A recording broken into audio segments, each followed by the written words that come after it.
Hi students, welcome in our further video of English.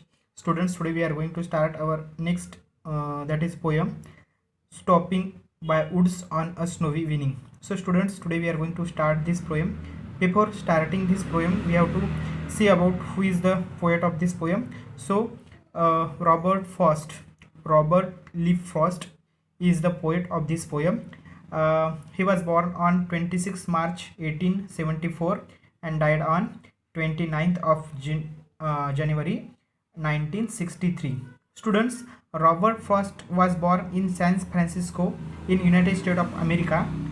He was a poet, a teacher, and also a farmer. Okay, he won two Pulitzer prizes for his poetry, यानी उसने prize भी हासिल की थी. देखो, Robert Frost जो थे वो एक अमेरिकन क्या थे, पोएट थे. ठीक है, और वो एक पोएट भी थे, टीचर और ऑल्सो फार्मर थे. उनको नेचर की ब्यूटी बहुत पसंद थी, नेचुरल थिंग्स बहुत पसंद थे उनको. तो इसके बारे में, नेचर के बारे में उन्होंने पोएम लिखी है, तो वो पोएम हमें देखना है. Okay student, so first I will read this poem and after that we will explain, we will learn stanza wise. Okay, so students, see, whose wood these are, I think I know. His house is in the village, though he will not see me stopping here to watch his woods fill up with snow. My little horse must thinks it queer to stop without a farmhouse near, between the woods and frozen lake, the darkest evening of the year.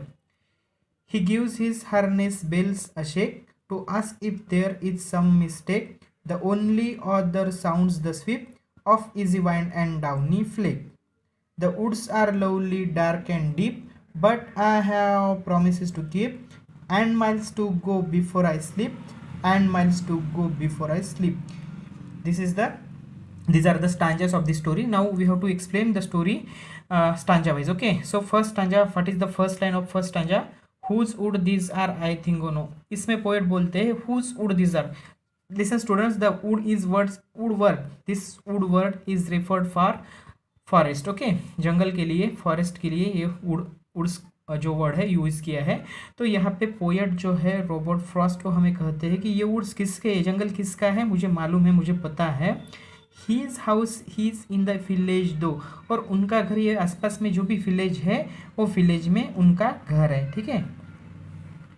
He will not see me stopping here, और यहाँ पे मैं खड़ा हूँ, यानी यहाँ पे जो पोएट खड़े हैं, तो ये बात उस मालिक को, यानी वो जो फॉरेस्ट का मालिक है उनको ये बात मालूम नहीं है. मैं यहाँ पे खड़ा हूँ, ये उनको मालूम नहीं है.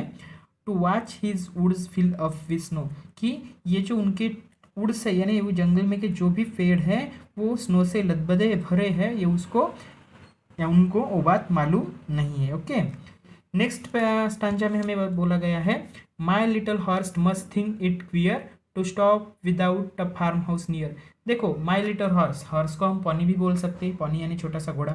तो मेरा छोटा सा जो पॉनी है, माई लिटल हॉर्स, सोचता है, thinks it queer to stop without a farm house near, कि हमारे जो मालिक है, मेरा हॉर्स सोचता है कि मेरे जो मालिक है, इन्होंने यहाँ तो कोई फार्म हाउस भी नहीं है, तो यहाँ पे क्यों स्टॉप किए, हमारी गाड़ी, घोड़ा गाड़ी क्यों स्टॉप किए, इसलिए इसके लिए सोचता है. कौन, पॉनी.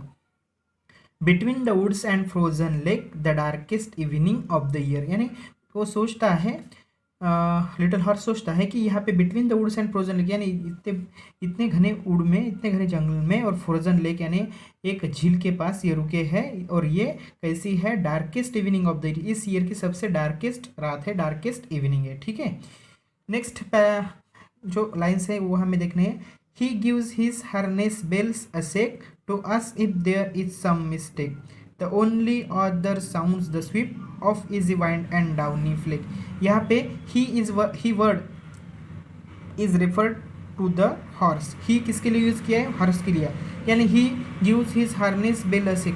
अभी बच्चों, हार्नेस का मीनिंग क्या है, एक प्रकार की लेदर की स्ट्रिप रहती है और बेल्ट रहता है जो हॉर्स को कंट्रोल करने के लिए यूज़ करते हैं. ठीक है. हार्नेस यानी लेदर की स्ट्रैप रहती है. देखो इस पिक्चर में आप देख सकते हो कि ये जो स्ट्रिप है, ये यहाँ पे बेल्स भी लगे वाले, यानी हॉर्स क्या करता है, अपने हार्नेस बेल को बजाता है, थोड़ा सा उसको थोड़ा सा धक्का देके, यानी थोड़ा सा मुंडी हिला के क्या करता है, बेल्स को बजाता है. जैसे वो पूछ रहा है to ask if there is some mistake, क्या हमारी कुछ मिस्टेक हो गई क्या, ऐसा पूछ रहा है। The only other sounds the ship, और उनके हार्नेस बेल के साथ साथ, हॉर्स के हार्नेस बेल के साथ साथ कौन सा साउंड कर रहा है? शिप का मीनिंग क्या होता है? शिप का मीनिंग होता है हवा की आवाज़, ठीक है। तो the only other sound the ship, दूसरा कौन सा साउंड है? Of easy wind and downy flake, सिर्फ जो वाइंड बह रहा है वहाँ पे, और डाउनी फ्लेक, फ्लेक का मीनिंग है स्मॉल पीसेस ऑफ स्नो, यानी ये फ्लेक के, यानी जो पीस गिर रहे, स्नो गिर रहा है, बर्फ गिर रहा है, उसका सिर्फ साउंड, उसकी आवाज़ है, ठीक है। उसके बाद लास्ट जो स्टांजा है उसमें क्या बताया?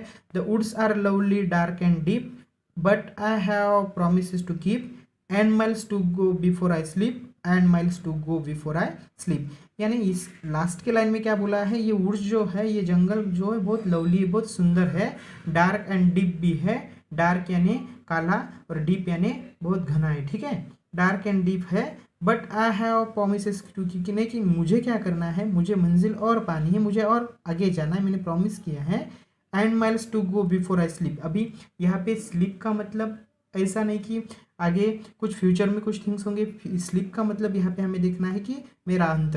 तो and miles to go before I sleep, मेरे अंत समय आने तक, यानी मेरे मरने से पहले मुझे miles to go before I sleep, miles to go यानी बहुत दूर का अंतर पार करना है, और भी कुछ कार्य मुझे करने हैं। And miles to go before I sleep, and miles to go before I sleep, यानी मुझे मेरे अंत से पहले और भी कुछ कार्य करने हैं। In this way students we saw this poem. Once I will revise this poem and you have to learn this poem, okay? And then you have to you can send me videos also of this poem, okay? So see, whose wood these are, I think I know. His house is in the village, though he will not see me stopping here to watch his woods fill up with snow.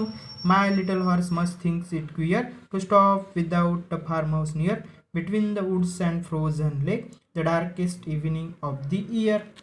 He gives his harness bells a shake to ask if there is some mistake. The only other sounds the sweep of easy wind and downy flake. The woods are lovely, dark and deep, but I have promises to keep, and miles to go before I sleep, and miles to go before I sleep. So students, in this way we saw this poem.